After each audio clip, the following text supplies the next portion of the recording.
Hey, it's a weird feeling. I feel like a kid who gets to talk to like an athlete once they make it to like a certain part of the league.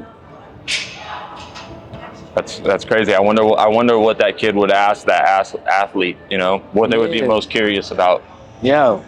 Because I understand that perspective. I mean, I've been there, and there's been situations where I've been in that situation too, and I have like things that I would want to know, but I'm always curious, like what would make the biggest difference in giving you a perspective on that position. Yeah. Like, you know what I'm saying? I'm glad like they're taking some time to set up because it gives me like a minute to go, like, okay, Yeah. let me collect my thoughts. Because I feel like when you're put on the spot with it, you're like when you're put on the spot to ask questions, it's like, shit, I can't think of anything like right now. But then you leave and you think of everything. When you leave, that's the biggest thing. It's like you try to like freestyle some stuff in the moment, and then you're trying to make it really something good. But then you leave and you're like, oh, I should have fucking did that. You know? Yeah, I hear you. But take as long as you want. We're chilling. All right, so We are chilling, bro. We are hanging out. Yeah, but it's definitely different. How long have you been tattooing? Like, what got you started in the industry? I've been tattooing 14 years. I'm on my 15th year. Oh, nice. Yeah. I've been tattooing since I was about 17, 18. Okay. I'm 31, about to be 32. Oh, yeah. What got me into it? I think when I was younger, a lot of people ask me the question, like, did I always draw or do art? And then I got into tattooing. Like, a lot of people would think that that's the natural progression. But honestly, before tattooing, I only drew as much and did art as much as any other kid did. I wasn't like obsessed with art like a lot of people are, right? Which is like kind of a unique thing, and I want people to know that, because a lot of people think some of this stuff is natural born talent, and I don't believe in that. I think you might have an inclination to lean a certain direction in your life, like towards the artistic side of stuff, but I don't think that's exclusive to like, oh, you were born like that. I think it's just like, that's where you allowed your attention to go, and then you focused on that and developed it, right? And I'm kind of a testament to that, because in the beginning, when I was younger, you know, I grew up homeless and poverty. And even when we did get a place to live, me and my mother, we were in the hood and just kind of like in the mix of the politics of that. And tattooing came into my life at a pivotal point when I went to jail when I was 18, and I got out on bail, and I was on probation, and I was like, could not get into trouble. Like, I had to stay out of trouble, and it was very hard in the neighborhood I grew up in. So I stayed in the house for a while, and I was hanging out with my friends that didn't really get into trouble that much. They were more into art and photography and stuff like that. So they would just come over and hang out and stuff. And they all drew and did art and did photography. And then one day, one of them brought over a tattoo kit, and we were all just kind of bored and just messing around. And I was just talking about this with someone else, but I remember when we first set up the machine, the first tattoo that I did was a stick figure on my foot. Like, I had drawn something on my foot right here, and it's just like this little blown out stick figure, and it's just like, oh shit, super shitty, but I did it with a single needle. And I remember drawing it on, and I remember the moment, like, I had the machine in my hand, very shaky, and it felt heavy because it was a coil machine.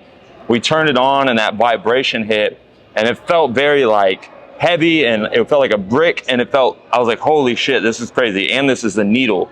And so I remember approaching my skin with the needle, kind of like anxious to first touch down onto my skin. I didn't know how I was gonna feel. And I remember feeling it touch, and as soon as it touched, I had this like shift of this feeling, like the anxiety went away, because as soon as it touched, it wasn't that bad, but I also just marked myself forever for the first time. And for the very first time, I put something permanent into my skin. And once I broke the ice, I kind of just went at it and started digging, trying to get it to look thicker and better and stuff like that. Not knowing that I can't really get a thick line out of a single needle by just pressing harder, but I didn't know any better back then. But that was my first introduction to tattooing. And just throughout the days and the months and the years that passed after that, I would kind of like just continue to play around with that machine. I didn't even know how to set it up. So I had to like look up a video, couldn't find any videos on how to set it up. So I had to look up a blog and like have my friend help me, because none of this information was out there. You couldn't just look up how to set up a tattoo machine. Damn. It was crazy. And I remember just messing around constantly and tattooing myself, and then tattooing some of my friends, really messing them up all the time. Like, doing really shitty tattoos and stuff. But there was just something about that moment when I first touched down with that needle that I felt that shift of, almost like a shift of purpose. It's almost like opened up a new lane for me that I didn't know existed. I didn't know a possibility like that existed for me, because I was very narrow-minded in what direction I was going to go in my life. And honestly, it was just like any way I could survive, because we were very stuck in survival mode, you know? And so once I had touched down with that needle, I was like, holy shit, like this opened up something brand new to me. And as I kind of worked my way in more and more into tattooing more often, tattooing myself, tattooing my friends, although they were very shitty tattoos, they weren't very well done, I was cultivating like this passion for it. And I remember just a moment where I decided like I need to pick something now, and if I don't, my life is going to be everywhere else. It's really going to mess me up. I'm not going to have any direction. And so that moment gave me purpose, and it gave me a little more clarity on what direction I wanted to go. And so I leaned in super hard. And the big moment was when I did my first tattoo for money. I did it like for $20. Someone gave me $20. And then I was like, holy shit, this is like a legit expression of art, and it's an exchange, it's a transaction, but it's also an expression. And I also get to tattoo another human being and have that connection with them. And that exchange right there opened up tattooing, and I just leaned in ever since, and that's where the passion came from. And that's when I just started drawing and painting and tattooing and looking, just obsessed with it, basically. And that was basically how I started, you know. Oh, that's crazy. Yeah. Dude, it's really cool to like actually hear your story, especially coming from the point of like, people always think this is like God-given talent. Excuse me. But like, even when I started drawing, it was the same way. Like, I didn't draw any more than like the average kid. Yeah. Like, it was just the average amount. Like, I just drew what I found was fun. Right. And you get to a point, especially like in your life, like growing up, we were always like middle class. Like, right, like nothing was too crazy. Like, home life was good, but it was like, okay, you have to figure out what you want to do. And that's where like those pressures and everything came in. Like, so art didn't feel like it could potentially be a job. Right. Or like a career path for me at that point. It was like, okay, you have to pick like a real job. Yeah. Like, you have to either be like a doctor or a lawyer or something that like makes you good money. So my brain automatically was like, okay, bet. I like to talk to people, I like to socialize, I like to be there for people and help people, so I'll be a lawyer. And then you get into it, you get to college, like your life progresses and you like learn more and more, and it's like, oh shit, this isn't what I think it is. Like, I really don't want to do this thing, or I don't really like this thing. But throughout that process, like going to college, I was still drawing, and eventually started drawing, painting, customizing shoes, like graphic design, different things like that. And then I ended up going to get a tattoo, and I was like, oh shit, it was fucking cool. And I was like, okay, I know how to do art. Maybe I can do this for other people and be able to make like some really cool stuff too.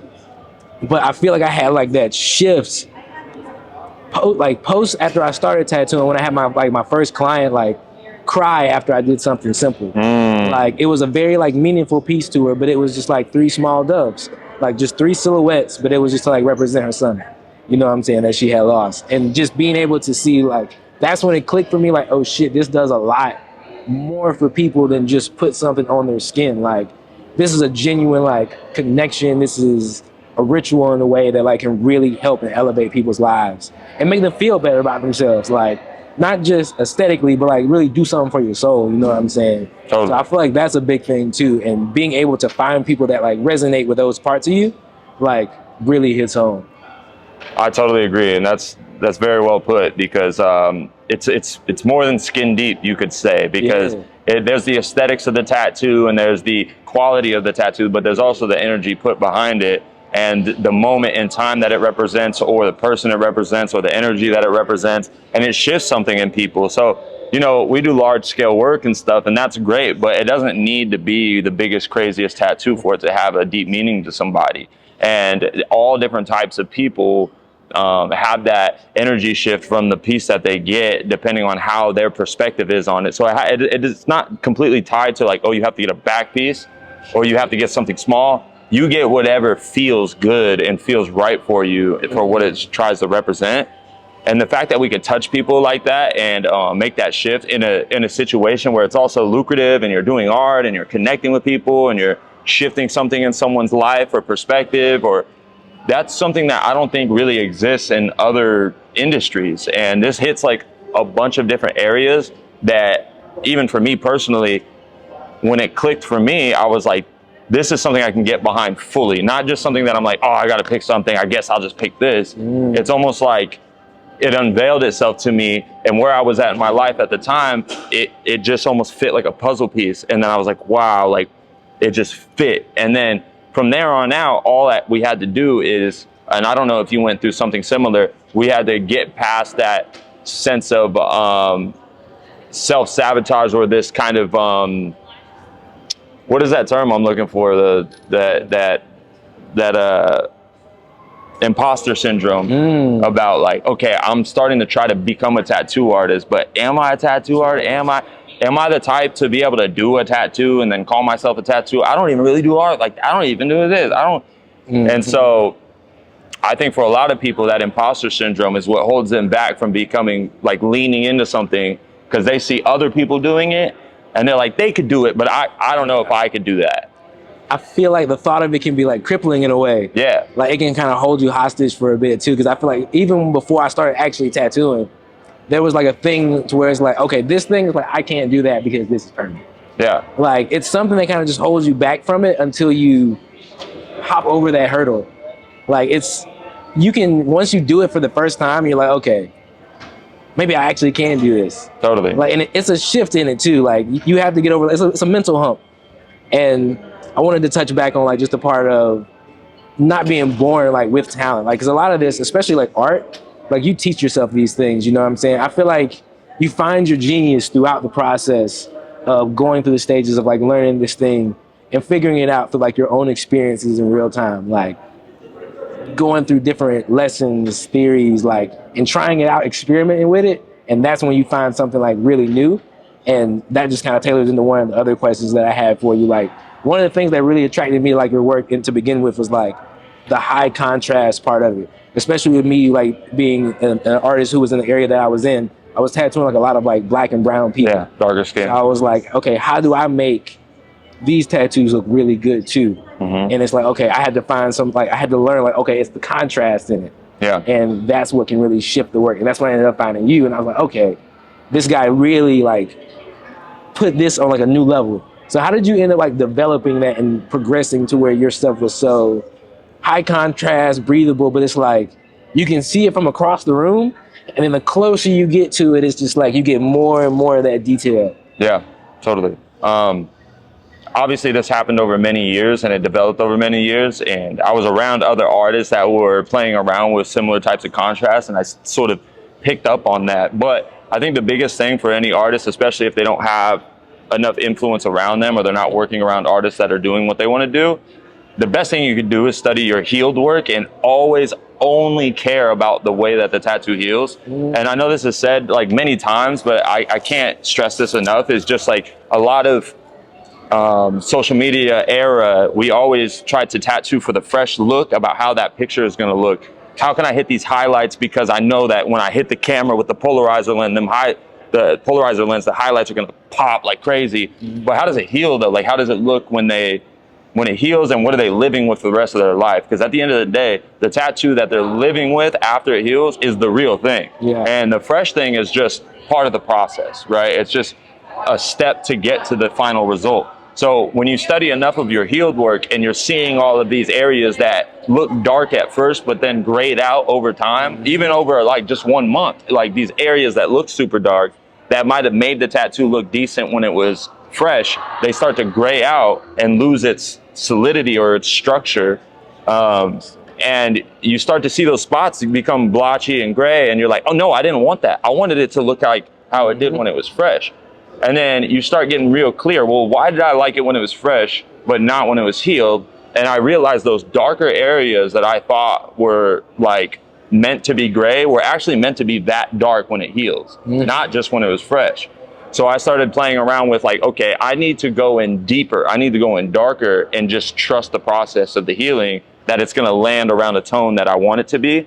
So in those areas, instead of like layering like a light medium or a light gray over and over and over again until it became this dark saturated thing, but then it heals really light, Instead of doing that, I just went straight in with a dark medium or a black and just went right in.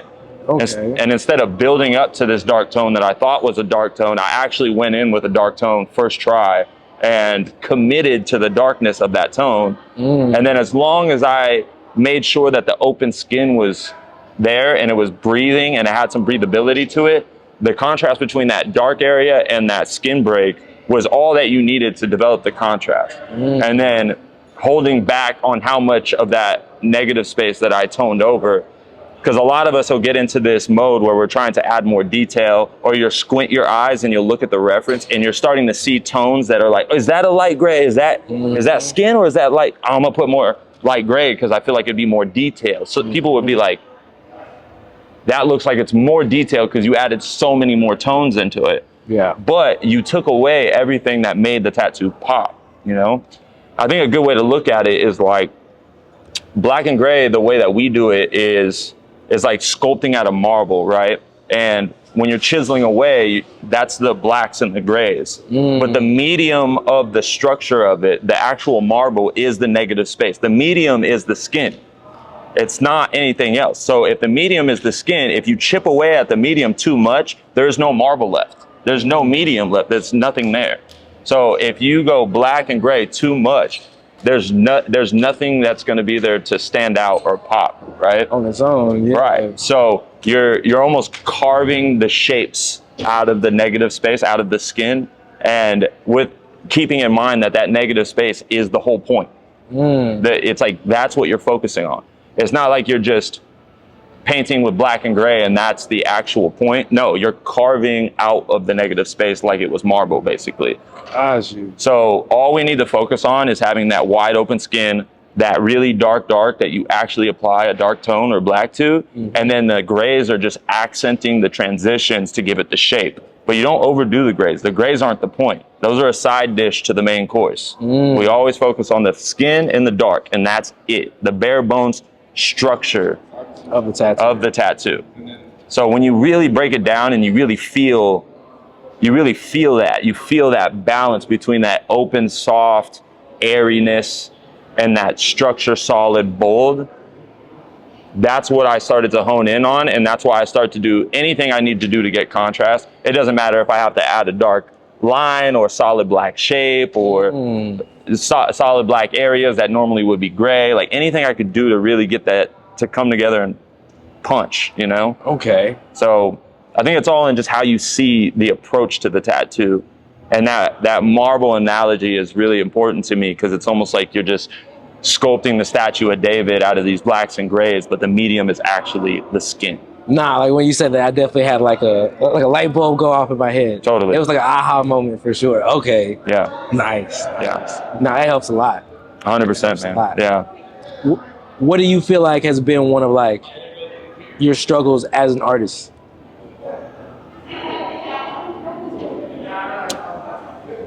I guess, or going through the stages, like if you were in my position, starting out, like being 4 or 5 years in, like what advice would you give yourself going through those struggles at that time? I guess a lot of people need more clarity on where they want their life and career to go towards from here on out. Because I think a lot of us can get stuck in the routine of tattooing in our shop day to day in our little corner, just kind of huddled in, just doing our thing. No, I get it. You might be progressing, you might be this, but a lot of people lack clarity on where this is going. Like, what direction are we heading towards? Is it that you want to be the best artist, or you want to be known by other artists and be respected by other artists? Do you want more clients and you want the clients from all around the world? Or do you want to teach? How do you want to do this? Do you want to like create an experience for clients where you're really honing in on the process and get clear on like what element of this game that you want to move towards and what the bigger picture is? And then once you have that in mind, you'll have a clear direction on which way you want to go day to day, and it feels more purposeful rather than just being kind of aimless in your day-to-day life of tattooing, because it could become monotonous too. It could become this ever-ending game of like, okay, I did the tattoo, all right, cool, knock it out, collect the money, go home.